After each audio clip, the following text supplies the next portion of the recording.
আসসালামু আলাইকুম রহমতুল্লাহ। প্রিয় ভাই বোন, আশা করছি সবাই মহান আল্লাহ তাআলার অশেষ রহমতে ভালো আছেন, সুস্থ আছেন। আপনারা সকলে অবগত আছেন, আমরা মারুফ একাডেমি ইউটিউব চ্যানেলের পক্ষ থেকে আন্তর্জাতিক বিষয়াবলীর একটা প্লেলিস্ট তৈরি করেছি, যেখানে আমাদের 15টি ক্লাস শেষ হয়েছে। ক্লাসগুলো খুবই শর্ট শর্ট ভিডিওর মাধ্যমে আমরা পড়তেছি এবং ধারাবাহিকভাবে। আপনারা যথাসম্ভব চেষ্টা করবেন প্রত্যেকটা ক্লাস খাতায় নোট করে পড়ার জন্য। এবং ক্লাসটি ভালো লাগলে অবশ্যই লাইক করবেন, একটা কমেন্ট করবেন এবং শেয়ার করবেন। ধন্যবাদ সবাইকে। তাহলে আজকে আমাদের আলোচনার বিষয় হচ্ছে ভাই পাকিস্তান রাষ্ট্র এবং আফগানিস্তান সম্পর্কে আমরা গুরুত্বপূর্ণ তথ্যগুলো জানবো। তো প্রথমেই আসেন যে পাকিস্তান নিয়ে আমরা প্রথমে একটু জানার চেষ্টা করব যে পাকিস্তান সম্পর্কিত যে গুরুত্বপূর্ণ তথ্যগুলো আছে। তো পাকিস্তান থেকে যদি আমাদের সর্বপ্রথম জানতে হয়, তাহলে পাকিস্তান কিন্তু অ্যাকচুয়ালি জনসংখ্যার দিক থেকে, হ্যাঁ, জনসংখ্যার দিক থেকে বিশ্বের পঞ্চম বৃহৎ রাষ্ট্র। জনসংখ্যার দিক দিয়ে, জনসংখ্যার দিক দিয়ে বিশ্বে, হ্যাঁ, বিশ্বে পঞ্চম, বিশ্বে হচ্ছে পঞ্চম মুসলিম, পঞ্চম বৃহত্তম রাষ্ট্র, পঞ্চম বৃহত্তম রাষ্ট্র। আচ্ছা, দারুণ একটা জিনিস আমরা শিখে ফেললাম। এরপরে আমাদের যেটা জানতে হবে যে পাকিস্তানের সরকারি নাম কি। পাকিস্তানের সরকারি নাম কি? আচ্ছা, আপনারা একটু কমেন্টসে জানাবেন কিন্তু যে ভারতের সরকারি নাম কি ছিল। এটা গত ক্লাসে আমরা আলোচনা করছিলাম। পাকিস্তানের সরকারি নাম হলো যে ইসলামী প্রজাতন্ত্রী পাকিস্তান। ইসলামী প্রজাতন্ত্রী পাকিস্তান, ওকে, ইসলামী প্রজাতন্ত্রী পাকিস্তান, প্রজাতন্ত্রী পাকিস্তান। যদি এটাকে আমরা একটু ইংলিশে বলার চেষ্টা করি, তাহলে আমরা বলতে পারবো ইসলামিক রিপাবলিক অফ পাকিস্তান। ওকে। আচ্ছা, এবার আসেন আমরা যে যে পার্শ্ব মানে আপনার হচ্ছে পাকিস্তানের কথা যে বলি, এই পাকিস্তানের আসলে মূল রূপরেখা তৈরি করেছিলেন কে? পাকিস্তানের মূল রূপরেখা, পাকিস্তানের প্রথম মূল রূপরেখা তৈরি করেছিলেন হচ্ছে, আমরা সবাই জানি এটা ছিল হচ্ছে 1931 সালে আল্লামা ইকবাল। আল্লামা ইকবাল হচ্ছে প্রথম রূপরেখা চিন্তা করছিলেন। এবং তিনি কিন্তু প্রথম ভারতবর্ষের মুসলমানদের জন্য যে পৃথক রাষ্ট্র গঠন, এটা তিনি প্রস্তাবনা দিয়েছিলেন। হ্যাঁ, এরপরে হচ্ছে ওই যে 1940 সালে মোহাম্মদ আলী, এইগুলো আমরা পড়বো, এগুলো আমাদের বাংলাদেশ বিষয়াবলীর মধ্যে আসবে। তো এরপরে আমাদের যেটা দরকার সেটা হচ্ছে পাকিস্তান শব্দটি প্রথম ব্যবহার। পাকিস্তান শব্দটি প্রথম ব্যবহার করেন হলো চৌধুরী রহমত আলী। চৌধুরী রহমত আলী হচ্ছে এটা প্রথম ব্যবহার করেছিলেন, চৌধুরী রহমত আলী। আচ্ছা, ভালো কথা। এরপরে এটা কত সালে করেছিলেন? 1933 সালে করেছিলেন। উনি একটা বইতে এই কথাটা বলেছিলেন। বইটি হচ্ছে নাও ওর নেভার, যে গ্রন্থ আছে এই গ্রন্থে তিনি হচ্ছে এই কথাটি বলেছিলেন, পাকিস্তান শব্দের প্রথম ব্যবহার। এবং এই যে যে পাকিস্তান আমরা যে বলতেছি যে ইসলামী প্রজাতন্ত্র চালু, এক কথায় পাকিস্তানে ইসলামী প্রজাতন্ত্র চালু হয় কবে? পাকিস্তানে ইসলামী প্রজাতন্ত্র চালু হয় অ্যাকচুয়ালি 1956 সালের 23শে মার্চে। 1956 সালের কোথায়? 23শে মার্চ, 23 মার্চে সংবিধান রচনার মাধ্যমে। এবং যদি বলা হয় যে পাকিস্তানের প্রথম সামরিক শাসন কবে জারি হয়? প্রথম সামরিক শাসন জারি, প্রথম সামরিক শাসন জারি, প্রথম সামরিক শাসন জারি হচ্ছে 1958 সালে, 1958 সালে। ঠিক আছে।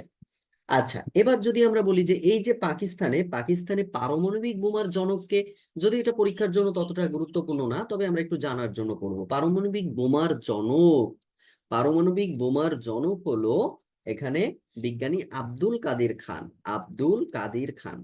তাহলে দেখেন পাকিস্তান সম্পর্কে যে বিষয়গুলো আমাদের জানা দরকার সেটা কিন্তু আমরা অলরেডি পড়তেছি বা পড়েছি। চলেন আরেকবার আমরা একটু রিভাইজ করে ফেলবো। তো আজকে আমাদের আলোচনাটা হচ্ছে পাকিস্তান নিয়ে। পাকিস্তান হচ্ছে জনসংখ্যার দিক দিয়ে বিশ্বে পঞ্চম বৃহত্তম রাষ্ট্র। এর সরকারি নাম হচ্ছে ইসলামী প্রজাতন্ত্রী Pakistan, republic of Islamic Pakistan, তাই না? আচ্ছা, এক কথায় ইসলামিক রিপাবলিক অফ পাকিস্তান। মূল রূপরেখা কি, মানে কত সালে করা হয়েছিল? 1931 সালে মাওলানা আল্লামা ইকবাল এইটা করেছিলেন। হ্যাঁ, প্রথমে তিনি হচ্ছে মূল রূপরেখা এঁকেছিলেন। এবং এই যে পাকিস্তান যে শব্দের প্রথম যে ব্যবহার, এই ব্যবহারটা করে হচ্ছে চৌধুরী রহমত আলী 1933 সালে নাও অ্যান্ড অর নেভার গ্রন্থে। ইসলামী প্রজাতন্ত্র চালু হয় 1956 সালের 23শে মার্চে।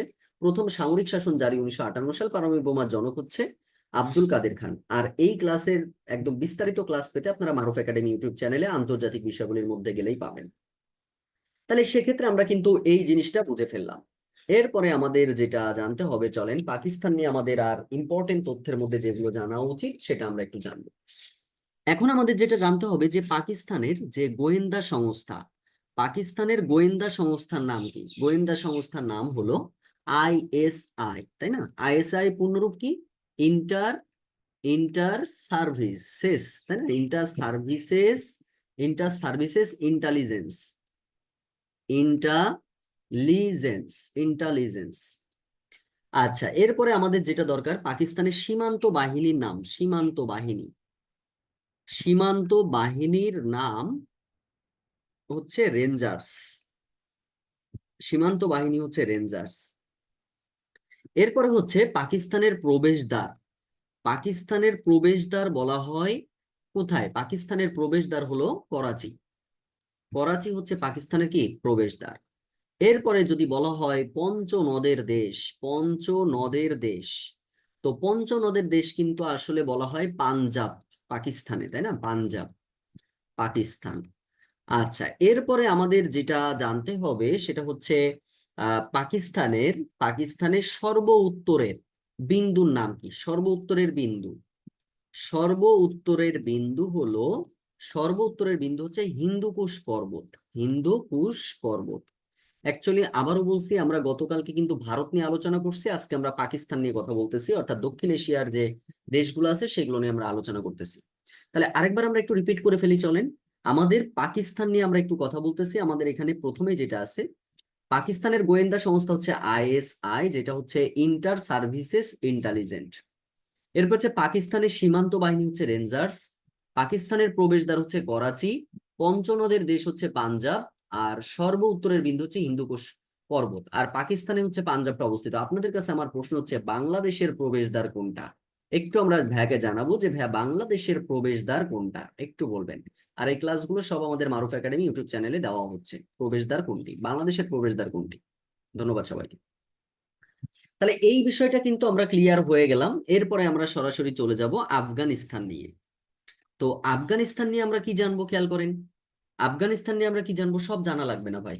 এক কথায় আমরা প্রথমে যেটা জানবো যে দক্ষিণ এশিয়ার স্থল বেষ্টিত দেশ হচ্ছে এটা, স্থল বেষ্টিত দেশ হচ্ছে এটা।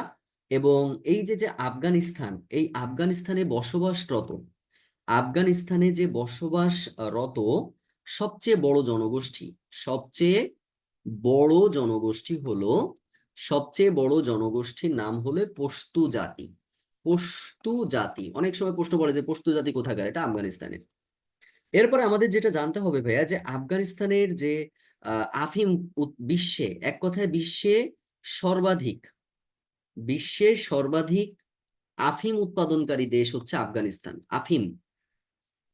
আফিম উৎপাদনকারী দেশ হলো আফগানিস্তান, উৎপাদনকারী দেশ আফগানিস্তান। এরপরে আমাদের যেটা জানতে হবে সেটা হচ্ছে আফগানিস্তানের পার্লামেন্টের নাম। আফগানিস্তানের পার্লামেন্টের নাম হলো লয়া জিরগা, লয়া জিরগা। আর একটা কথা আমরা একটু জানবো এখান থেকে, যে সার্কভুক্ত সর্বশেষ দেশ কোনটি? সর্বশেষ দেশ, সার্কভুক্ত সর্বশেষ দেশ হলো, সর্বশেষ দেশ হলো আফগানিস্তান। সর্বশেষ দেশ কোনটি? আফগানিস্তান। আফগানিস্তান হচ্ছে সর্বশেষ দেশ। তো এই হচ্ছে আমাদের মূল বিষয়াশয়। আশা করছি যে এই পর্যন্ত আমরা সবাই বুঝতে পেরেছি। যদি ভালো লেগে থাকে বিন্দু পরিমাণ, একটু সবাই কমেন্টসে জানাই দিবেন। ধন্যবাদ সবাইকে। আসসালামু আলাইকুম ওয়া রাহমাতুল্লাহি ওয়া বারাকাতুহু।